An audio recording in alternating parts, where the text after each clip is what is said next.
नमस्कार, सत श्री अकाल, आदाब। मेरा नाम मनदीप पुनिया है और आप सुन रहे हैं पंजाबी रेडियो यूएसए। मैं एक बार फिर हाजिर हूँ नए बुलेटिन के साथ और शुरुआत करते हैं आज की मुख्य खबरों से। सीरिया के हमा शहर में क्रिसमस ट्री जलाए जाने के बाद सीरिया में लगातार विरोध प्रदर्शन हो रहे हैं। तख्ता पलट करने वाले इस्लामी संगठन को बयान देकर कहना पड़ा है कि क्रिसमस ट्री जलाने वाले लोग बाहरी थे, विदेशी थे। अब दोबारा से हमा में नया क्रिसमस ट्री बनाया जा रहा है। इस साल ओलंपिक गेम्स में इंडिया की तरफ से 2 ब्रॉन्ज मेडल जीतने वाली मनु भाकर का नाम खेल रत्न अवार्ड लिस्ट में न होने के कारण उनके माता पिता गुस्से में हैं। उनके पिता रामकिशन ने बयान देके कहा है कि अपने बच्चों को खिलाड़ी बनाने की बजाय आईएएस आईपीएस बनाएं, क्योंकि ताकत आईएएस के हाथ में है। इन आईएएसओं की वजह से मेरी बेटी को खेल रत्न अवार्ड नहीं दिया जा रहा। पंजाब के खजाना मंत्री हरपाल सिंह चीमा ने केंद्रीय खजाना मंत्री निर्मला सीतारमण से आज मुलाकात की और पंजाब के रूरल डेवलपमेंट फंड का मुद्दा उठाया। आपको बता दें कि पिछले 2 महीने में 3 बार हरपाल सिंह चीमा निर्मला सीतारमण से मिल चुके हैं। इस बार उनको उम्मीद है कि पिछले 3 साल से रुकी हुई रूरल डेवलपमेंट फंड की राशि पंजाब को वापस मिलेगी। खनौरी बॉर्डर पर भूख हड़ताल पर बैठे जगजीत सिंह डल्लेवाल को आज 29 दिन पूरे हो गए हैं। आपको बता दें कि आज उनके समर्थन में हरियाणा और पंजाब में लोगों ने कैंडल मार्च निकाले हैं। हरियाणा के किसानों ने सरकार को चेतावनी दी है और कहा है कि जगजीत सिंह डल्लेवाल की हालत नाजुक है, इसलिए सरकार जल्दी से जल्दी एमएसपी गारंटी कानून दे। आज सीबीआई अदालत में पंजाब में हुए फर्जी एनकाउंटर को लेकर 3 पुलिसकर्मियों को उम्र कैद की सजा सुनाई है। इसके साथ ही 7.5 लाख का जुर्माना भी लगाया गया है। ये थी आज की मुख्य खबरें। अब करते हैं इन खबरों का विश्लेषण और शुरुआत करते हैं पहली खबर से। पहली खबर सीरिया के शहर हमा से आई। आपको बता दें कि वहां पर एक क्रिसमस ट्री को कुछ नकाबपोश लोगों ने जला दिया, जिसके बाद लगातार सीरिया में विवाद हो गया। हर शहरों में प्रदर्शन देखने को मिले और जो विद्रोही ग्रुप है एचटीएस, उसके खिलाफ जो सीरिया के लोग हैं वो सड़कों के ऊपर उतरे। आपको पता है कि इस महीने की शुरुआत में ही, जब दिसंबर महीने का 9-10 तारीख के आसपास जब चल रहा था, उस समय तख्ता पलट सीरिया में हुआ था और मोहम्मद अल बशर सीरिया को छोड़कर रूस में भाग गए थे।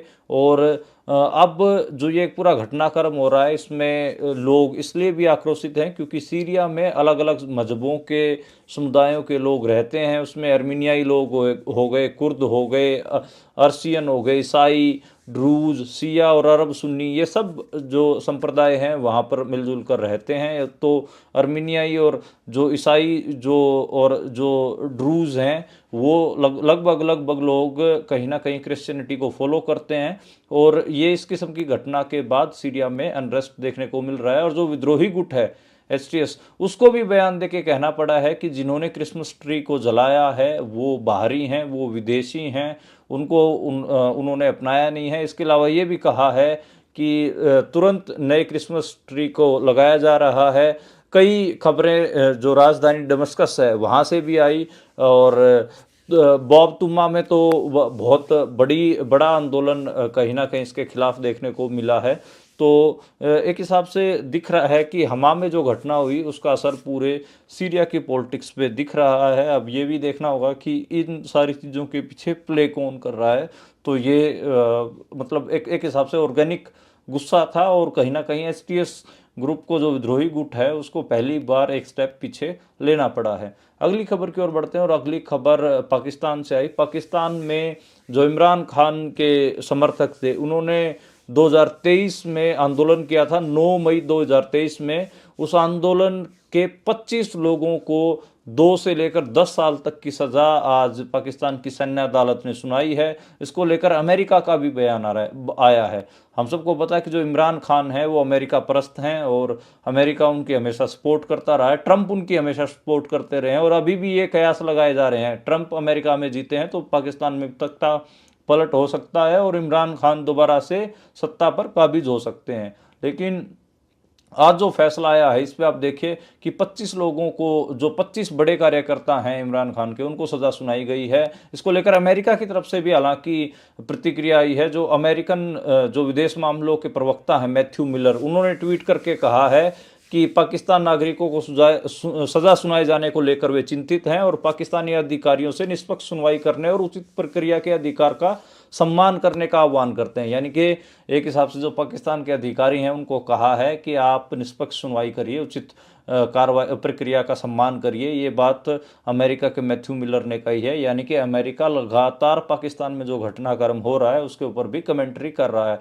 तो मेरा तो बड़ा सीधा सा अंदेशा है कि फरवरी या फिर मार्च में पाकिस्तान में तख्ता पलट होने जा रहा है, क्योंकि ट्रंप के ब्लू आई बॉय हैं, जो ब्लू आइड बॉय हैं इमरान खान, और बिल्कुल दोनों के दिल मिले हुए हैं, उनको बहुत पसंद करते हैं। और इमरान खान को जेल से बाहर भी निकाला जाएगा, तख्ता पलट होगा और इमरान खान पाकिस्तान के दोबारा से प्रधानमंत्री बनेंगे। आप याद रखिएगा।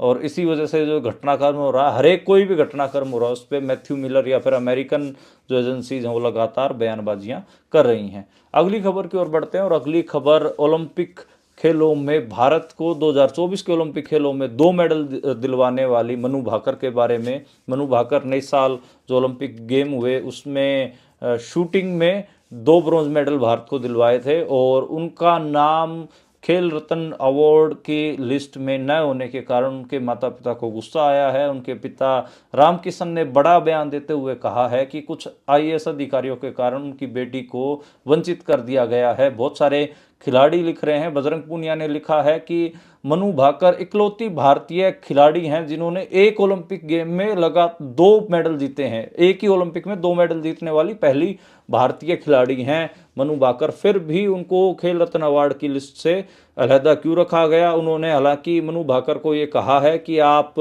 आवाज़ मत उठाइएगा, क्योंकि हमने भी आवाज़ उठाई थी, हम आपसे एक पीढ़ी पहले के प्लेयर हैं, हमने आवाज़ उठाई तो हमारा करियर को बर्बाद कर दिया गया, सम्मानजनक एग्जिट भी नहीं लेने दिया गया, सम्मानजनक तरीके से संन्यास भी नहीं लेने दिया गया और हमारे ऊपर बैन लगा दिए गए। तो उन्होंने मनु भाकर को कहा है कि आपके साथ अन्याय जरूर हो रहा है, लेकिन आप इसके खिलाफ आवाज़ मत उठाइए। दूसरी, बजरंग पूनिया ने बड़ी बात लिखी है अपने ट्वीट में। उन्होंने कहा है कि इस सरकार से पुरस्कार लेने का कोई मतलब भी नहीं है, क्योंकि ये सरकार पुरस्कार देने के लिए, अवार्ड देने के लिए खिलाड़ियों से अपनी चमचागिरी करने को कहती है, तो चमचागिरी करके कोई अवार्ड लेना कोई फायदेमंद नहीं है। इसके अलावा उन्होंने कहा कि जनता ने मनु भाकर को ज़्यादा बड़ा अवार्ड दे रखा है, जो सरकार देगी उससे ज़्यादा बड़ा अवार्ड जनता ने मनु भाकर को दे रखा है। तो उन्होंने ये ट्वीट किया है। हालांकि बाद में मनु भाकर ने बैक स्टेप किया है, शायद उनको अधिकारियों ने और सरकार ने समझाया होगा कि आपका नाम भी हम भेज देंगे। और मनु भाकर ने कहा है कि अब उन्होंने दोबारा से फॉर्म अप्लाई कर दिया है। उन्होंने एक पूरा ट्वीट करते हुए कहा है कि अब इसके ऊपर और आगे विवाद न बढ़ाया जाए।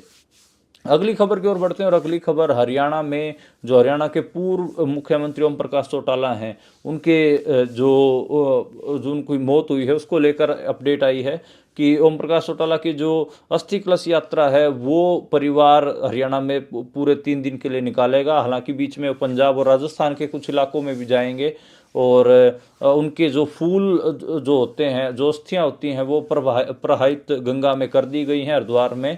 और अब 3 दिन के लिए पूरा हरियाणा हो गया, पंजाब के कुछ इलाके हो गए और राजस्थान के कुछ इलाके हो गए, उनकी अस्थि कलश उनका लेके जाया जाएगा।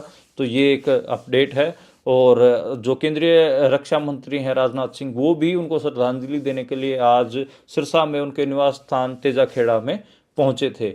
अगली खबर की ओर बढ़ते हैं और अगली खबर पंजाब के वित्त मंत्री हरपाल सिंह चीमा के बारे में। वो आज अपने आम आदमी पार्टी के एक दो मंत्री और 1-2 सांसदों के साथ केंद्रीय खजाना मंत्री निर्मला सीतारमण से मिलने हुए पहुंचे थे और उन्होंने आज निर्मला सीतारमण से मिलकर पंजाब के रूरल डेवलपमेंट फंड का मुद्दा उठाया है। पिछले 2 महीने में उनकी 3री मुलाकात है। और आपको पता है कि पंजाब का जो रूरल डेवलपमेंट फंड है, यानी कि ग्रामीण विकास फंड, वो पिछले 3 साल से उसकी राशि सेंटर ने रोकी हुई है। काफ़ी बार ये पंजाब में मुद्दा भी बन चुका है, यहाँ तक कि हमारे जैसे लोग कहते रहे हैं कि ये कहीं ना कहीं फेडरलिज्म के ऊपर भी हमला है कि केंद्र जब चाहे राज्यों की जो सूबे हैं उनके जो डेवलपमेंट फंड्स हैं उनको रोक के बैठ जाता है। ये इसका कोई अर्थ नहीं बनता। कहीं ना कहीं हमारे जैसे लोग जो टैक्स का केंद्रीकरण है, जिसको जीएसटी कहा जाता है, उसके खिलाफ भी आवाज़ उठाते रहे हैं कि जो सूबे के मुख्यमंत्री हैं और जो खजाना मंत्री, उनको तो सिक्योरिटी गार्ड बना दिया। उनके पास अर्थतंत्र तो छोड़ा ही नहीं है, सारा पैसा तो इकट्ठा करके केंद्र ले जाता है, और फिर बाद में अपने फंड्स के लिए जो सूबे हैं, सूबे के मंत्री साहिबान लोग हैं, वो केंद्र के आगे हाथ जोड़े खड़े रहते हैं। तो कहीं ना कहीं ये फेडरलिज्म के ऊपर भी, जो जीएसटी लाया गया वो फेडरलिज्म के ऊपर भी हमला था, लेकिन उस समय बहुत सारे सूबों ने आवाज़ नहीं उठाई, और अब सबको समझ में आ रहा है कि उनको अपने किसी भी फंड के लिए हाथ जोड़ के केंद्र के वजीरों के पास जाना पड़ रहा है। पंजाब के ही वजीर देखिए, हरपाल सिंह चीमा पिछले 2 महीने में 3 बार केंद्रीय मंत्री निर्मला सीतारमण से मिल चुके हैं, लेकिन अभी भी कोई ये गारंटी नहीं है कि जो 8,000 करोड़ रुपए पंजाब का रुका हुआ है वो पंजाब को मिलेगा या नहीं मिलेगा। तो ये एक बड़ी चिंता का विषय है। उनके साथ जो हरपाल सिंह चीमा आज मिले, उनके साथ लालचंद कटारू भी थे, जो कि पंजाब सरकार में वजीर हैं, और इसके अलावा जो राज्यसभा सांसद हैं विक्रमजीत सिंह सानी, वो भी मौजूद थे, और मुलाकात हुई है, फुलकारी वगैरह भेंट की है। अच्छी फोटोओं में तो बहुत अच्छी मुलाकात लग रही थी, लेकिन क्या इस मुलाकात के बाद केंद्र पंजाब का 8,000 करोड़ रुपए देगा या नहीं देगा, ये बड़ा सवाल है। और पंजाब का जो रूरल डेवलपमेंट है वो लगातार रुकी हुई है। जो मंडियों का इंफ्रास्ट्रक्चर हो गया, गांव में गलियों का इंफ्रास्ट्रक्चर हो गया, नालियों का इंफ्रास्ट्रक्चर हो गया, वो सब प्रभावित है, क्योंकि पिछले 3 साल से जो पंजाब का ग्रामीण विकास फंड है, रूरल डेवलपमेंट जो फंड है, उसको केंद्र सरकार ने रोका हुआ है। अगली खबर की ओर बढ़ते हैं, और अगली खबर खनौरी बॉर्डर से आई। खनौरी बॉर्डर पर आज जगजीत सिंह डल्लेवाल को भूख हड़ताल करते हुए 29 दिन पूरे हो गए हैं। लगातार पिछले 29 दिन से वो भूखे बैठे हुए हैं, आमरण अनशन पर हैं। उनकी तबीयत लगातार गिरती जा रही है, तकरीबन 14 किलो के आसपास उनका वजन कम हो चुका है, और उनके डॉक्टर जो उनकी देखरेख कर रहे हैं वो कह रहे हैं, वो लगातार एक चीज़ कह रहे हैं कि अब उनकी जान को खतरा बना हुआ है, कभी भी उनकी मौत हो सकती है। उनकी जो जान है वो एक पतले धागे के ऊपर झूल रही है। तो इतना सीरियस मामला कहा गया है। और आज जगजीत सिंह डल्लेवाल की सॉलिडेरिटी में खनौरी बॉर्डर हो, शंभू बॉर्डर हो, या पंजाब के इलाके हों, पंजाब के शहर हों, हरियाणा के शहरों में कैंडल मार्च निकाले गए हैं। हरियाणा के किसानों ने स्टेटमेंट देते हुए कहा है कि डल्लेवाल की हालत नाजुक है, सरकार एमएसपी गारंटी कानून दे ताकि डल्लेवाल की जान को बचाया जा सके। और आपको बता दें कि जो हरियाणा की खाप पंचायतें हैं वो उस धड़े से भी मिलके आई हैं जो अभी इस आंदोलन का समर्थन नहीं करा, जिसमें बीकेयू उग्राहां के जोगिंदर सिंह उग्राहां हो गए, राज्यपाल हो गए, वो इस आंदोलन में नहीं आए हुए हैं। तो उग्राहां और को मिलके हरियाणा की खापों ने कहा है कि अगर आप लोग इनका साथ नहीं देंगे तो कभी आगे आप जब आंदोलन करेंगे, दिल्ली आएंगे, तो हरियाणा से जब आप गुजरेंगे तो आपको काले झंडे दिखाएंगे। तो एक हिसाब से जो स्पष्ट चेतावनी दी है, जो किसान संगठन आंदोलन में शामिल नहीं हो रहे हैं, उनको हरियाणा की खापों ने स्पष्ट चेतावनी देते हुए कहा है कि आप भी आंदोलन में शामिल होइए। इसके अलावा आपको बता दें कि जो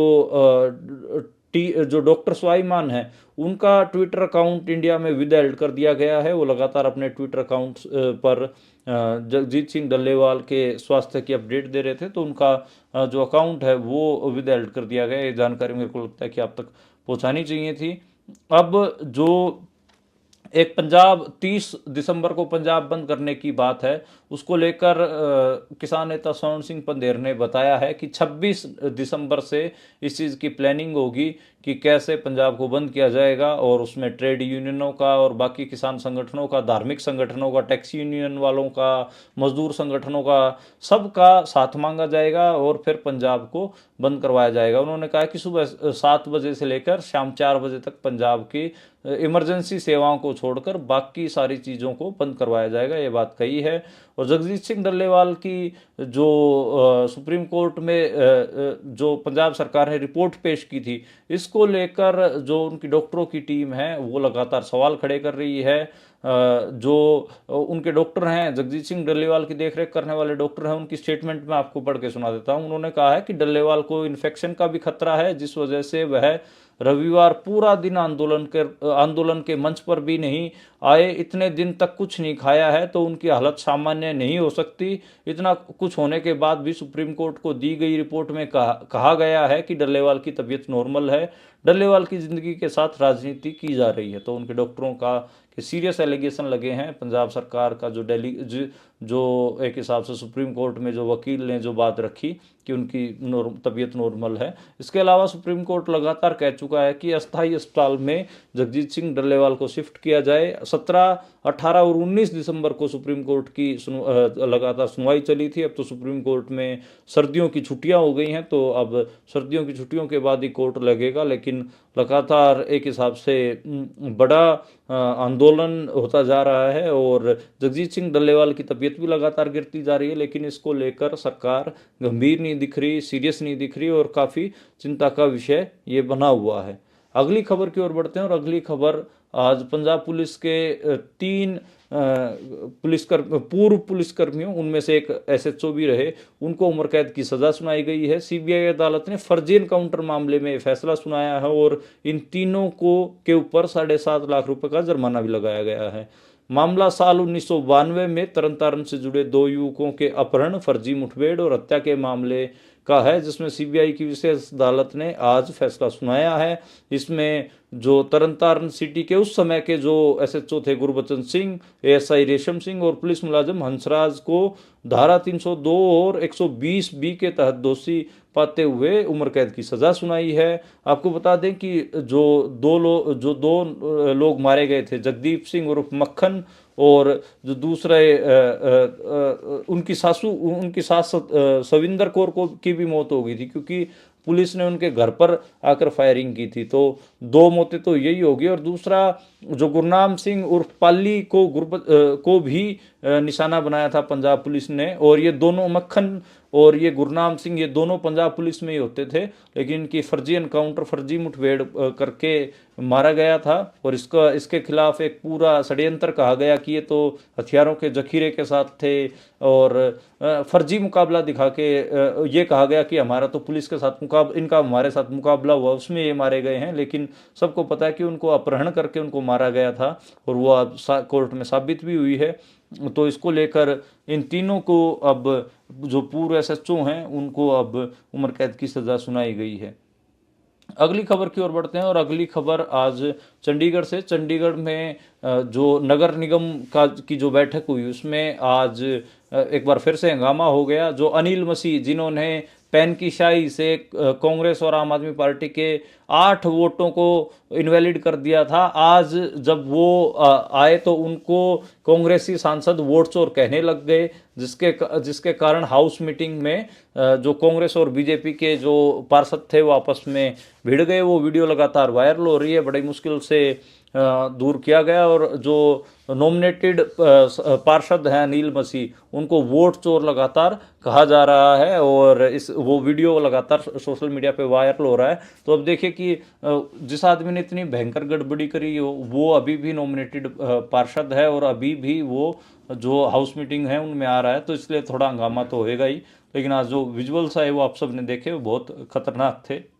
तो आज के लिए इतना ही। कल दोबारा मुलाकात होगी नई खबरों के साथ, नए बुलेटिन के साथ। आप देखते और सुनते रहिए पंजाबी रेडियो USA। और आज क्रिसमस का त्यौहार भी है, जो साथी क्रिसमस ईव कहा जाता है, तो आप ज़रूर क्रिसमस ईव मनाएं। और जो पंजाब में लोग हैं वो जो ये दिन होते हैं 27 दिसंबर तक, इन 3-4 दिनों में लगातार श्री फतेहगढ़ साहिब की ओर जाते हैं। और जो शहीदी दिवस है, साहिबजादों की शहीदी दिवस दिहाड़े के तौर पर इसको मनाते हैं। और जो क्रिश्चियन है वो 25 दिसंबर को क्रिसमस ईव मनाते हैं। तो आप सभी को इन मैरी क्रिसमस। और बाकी जो पंजाब के लोग सुन रहे हैं और जो सिख लोग सुन रहे हैं, तो हम सबको भी जो हमारे साहिबजादे रहे उनकी शहीदी को नमन